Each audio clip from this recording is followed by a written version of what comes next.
पूरी पादी साहब के पास बैठना, क्योंकि उसने तो पादी साहब को खुद बुलाया। घर में ऐसे अफराद मौजूद होते हैं जो ही पादी साहब ने एंटर होना है उन्होंने बाहर निकल जाना। भी पादी साहब आ गया, कोई दहशतगर्द आ गया तो भजन लग पे। होता है इस तरह या नहीं होता? होता है ना इस तरह। वजह मतलब ये हुआ कि उन्होंने खुदा को पहचानना नापसंद किया। अब खुदा भी उनको नापसंदीदा अकल के हवाले कर देता है। तो बाइबल मुकद्दस के मुताबिक हदायत का होना जो है वो बहुत ज्यादा जरूरी है।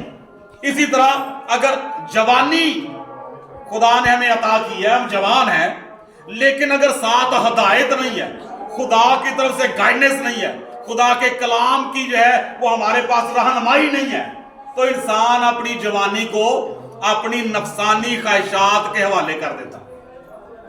तो अब मुझे बताएं कि वो जवानी नेमत है या ज़हमत है?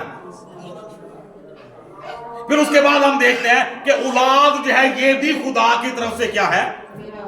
मिरास है।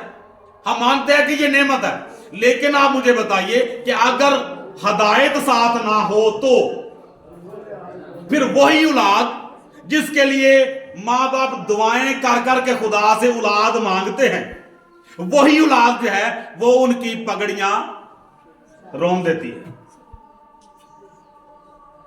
वही माँ बाप जो रो रो के दुआएं कर कर के खुदा से औलाद मांगते हैं, लेकिन हदायत चूंकि नहीं होती, वही माँ बाप जो है वो बाद में कहते हैं एहो जे नाल होते ना ही हुंदा ते।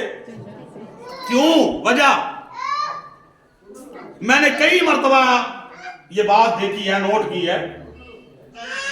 मौजूदा दौर में खुदा का कलाम हमें यह सिखाता है कि वालिदैन को हदायत की जरूरत है, ताकि जब वो खुदा से औलाद मांगे, खुदा औलाद दे तो साथ में उसको गाइडेंस भी दे, खुदा के कलाम की रहनुमाई भी दे, ताकि वो औलाद जो है वो जवान होके नेमत ही रहे, ज़हमत ना बन जाए।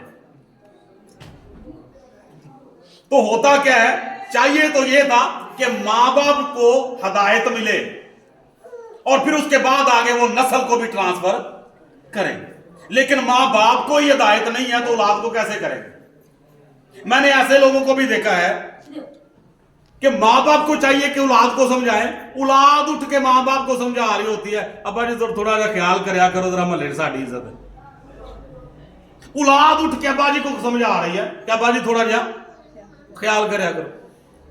तो खुदावंद के कलाम के मुताबिक मेरे अजीजों, नेमत खुदा हमें देता है, औलाद वाकई नेमत है, मैं इस बात से इनकार नहीं कर रहा। मैं सिर्फ एक पॉइंट समझाना चाह रहा था कि जिन चीजों का हम लोग नेमत कह रहे हैं, अगर इनके साथ खुदा के कलाम की रहनुमाई ना हो, हदायत ना हो, तो ये नेमतें नहीं रहेंगी, ये बोझ बन जाएंगे।